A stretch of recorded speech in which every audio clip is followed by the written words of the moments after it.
Então, esse trabalho, boa tarde, né? E obrigada a todos. Esse artigo, ele foi escrito em 3 mãos, né? Por mim e pelas 2 Anas. E ele é fruto de uma experiência que a gente queria compartilhar e que a gente teve no ano passado, no curso de Design de Equipamento na Faculdade de Belas Artes aqui da Universidade de Lisboa.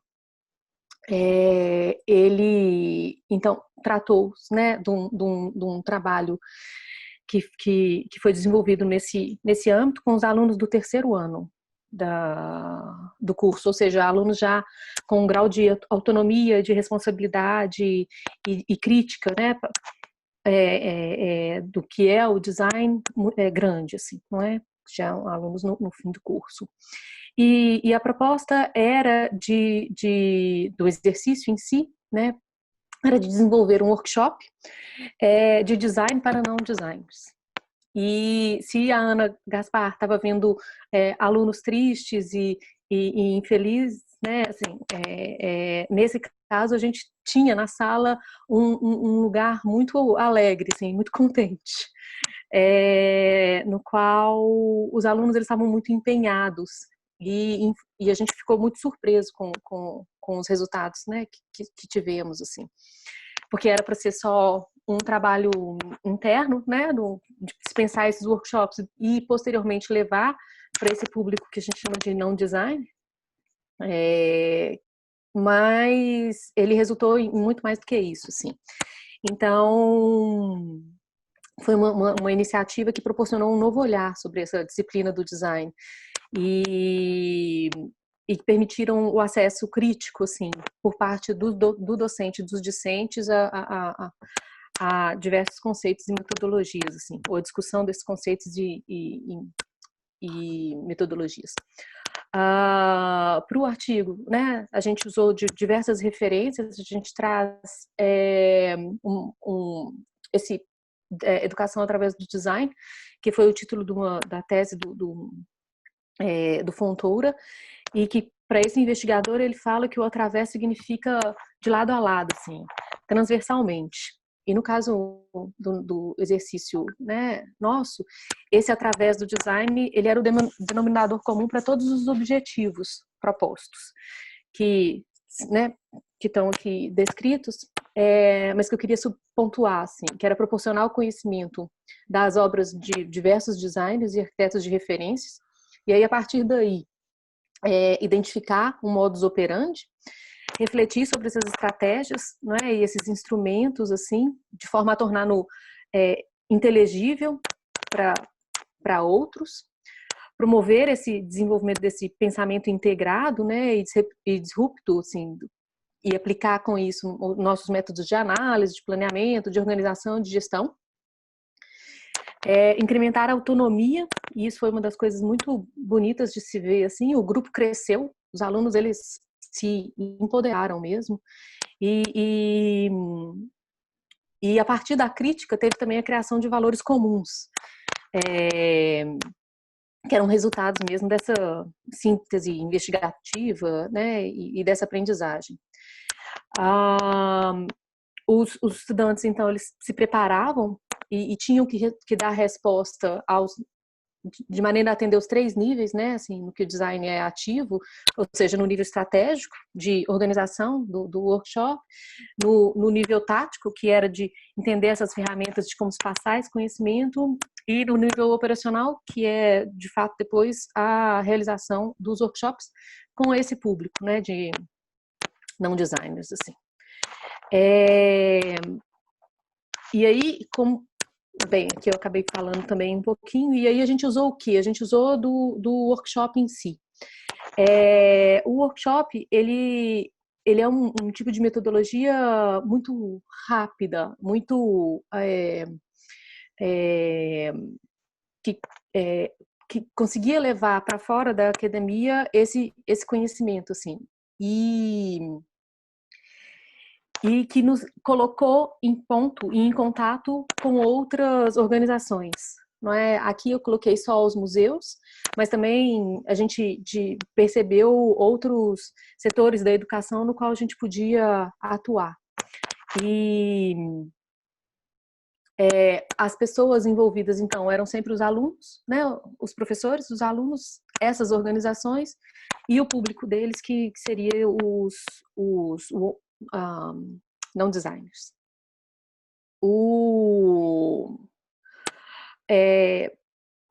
Esses workshops, então, eram nossa base de imersão criativa, né? Era nele que acontecia esse lançamento das ideias. E os alunos buscavam, para falar a verdade, uma série de técnicas variáveis para conduzir mesmo a formulação e os cenários de projeto, assim. Ou seja, para a criação de conceitos, ou mesmo para a proposição de ideias primeiras de concretização, assim. Eu vou mostrar aqui 3 dos 15 workshops que foram propostos. O primeiro dele foi por esse trio, né, pelo Inês, o João e o Xavier, que se basearam, que queriam, né, e davam a conhecer o design especulativo da dupla Dunne and Raby e através da concepção de um projeto de uma realidade alternativa. E aí eles fizeram cartas com perguntas que instigavam, investigavam a criatividade. Tinha também uma série, pode ver aqui embaixo, assim, de diagramas ilustrativos dos conceitos, né, relativos ao design especulativo. E fichas também para descrição do que era criado, assim, a partir de premissas futurísticas. Um segundo workshop era mais voltado para a área espacial, e aí foi idealizado pelo Steen e pela Martin, baseado na obra do Peter Zumthor. E eles criaram um kit, né? Aqui tem o diagrama, né, que mostra um pouquinho qual que é a metodologia que eles propunham para o workshop de apresentação do arquiteto. Eles explicavam o conceito, apresentavam o kit, e aí depois, a partir disso, tinha toda uma especulação espacial, assim, criada a partir desses pequenos elementos e usando também de texturas cotidianas, assim, para a criação de planos de fundo. E aí, com isso, criavam-se novos mundos. E um terceiro era o Cochostruir, que era da Ana, do André e da Joana. E a ideia deles era de explorar os processos de produção de um objeto. E aí eles recorriam tanto à experimentação quanto à prototipagem, assim. Então, eles queriam estimular os participantes, né, do workshop a formular hipóteses de objetos que poderiam, como é que se diz? Era criar um objeto artesanal, né, assim, baseado no coxo, que é um objeto tradicional, mas que caiu em desuso nos dias atuais, e exaltar sua função primária para investigar outras propostas de soluções mais atuais para o beber água.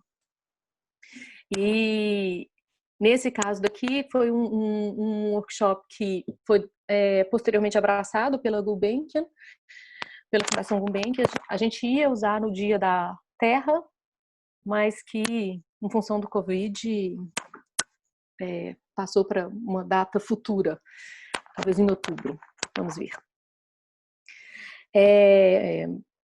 Já para fechar e não tomar muito do tempo, né, que eu sei que nós estamos todos atrasados, assim, a proposta de levar noções de design para não designers, claro que ela pode disseminar, né, esse conhecimento sobre as atividades do design, mas no nosso caso, o que a gente mais ficou impressionado a partir dessa proposta foi do empoderamento mesmo dos estudantes envolvidos, não é?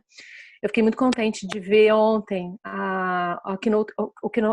de ontem, a Leila mostrar, né, os kits que ela constrói e mesmo hoje, agora na do Jonathan, e a da Kátia mais cedo, assim, discutindo essa questão do design thinking e dessas metodologias e da expansão dela para outras áreas, né? Ou seja, da colocação do designer nesses outros mundos, assim. No nosso caso, isso aconteceu, não é? A gente vê então agora, vai adotar esse exercício por mais tempo. Acreditamos e queremos que no fim a gente tenha uma série de kits ou de workshops possíveis de serem replicados, não é? Mas mais do que isso, que seria esse sair da academia, eu queria olhar para esse lugar do ensino, assim, porque o que a gente percebeu foi uma autotransformação do sujeito estudante, né, ou do sujeito discente, que passou a ser atuante, participativo, consciente da sua profissão, dos seus conceitos, né, e também da sua competência, porque era ele que estava ali, era ele que ele que dava a cara, não é? É ele que se colocava e que tinha que se colocar naquele momento, assim. Os grupos, de uma maneira geral, compreenderam, né, que o design ele pode ser grande polo em diversas áreas do saber e interiorizaram esses métodos, metodologias e técnicas, simplificaram esse conhecimento e foram capazes mesmo de disseminar, assim. Esse momento dos workshops, eles entenderam a importância também dessa abertura ativa e real da faculdade, de chegar e tocar esse outro, né? E aí perceberam tanto que a faculdade ela tem que estar integrada a essa comunidade, não é? E para que ela também faça parte do meio, ou seja, do meio acadêmico, desse meio real, né? Se você pode colocar e separar nessa dupla, e que um transforme um ao outro, sabe? E aí eles terem esse conhecimento foi deveras importante, assim. E se vale também só um último ponto, assim, nós, enquanto docentes, ficamos muito impressionados com esse resultados, não é? E muito acreditadas, assim, do poder mesmo transformador do design. É isso. Obrigada. Muito obrigada, Ana, por uma excelente apresentação, na continuidade da temática que temos vindo a debruçar no IMAD, um tema muito prevalente nas questões de passagem de conhecimento que o design permite com outras áreas e o enriquecimento que ele dá com suas metodologias e formas de pensar que permitem sempre atribuir novas perspectivas de ganho para os projetos. Devido à falta de tempo, vamos passar já para a próxima apresentação. No entanto, eu estimulo toda a gente para, caso tenham questões, para trocar diretamente com os autores que fizeram a apresentação aqui no chat que nós temos disponível na plataforma.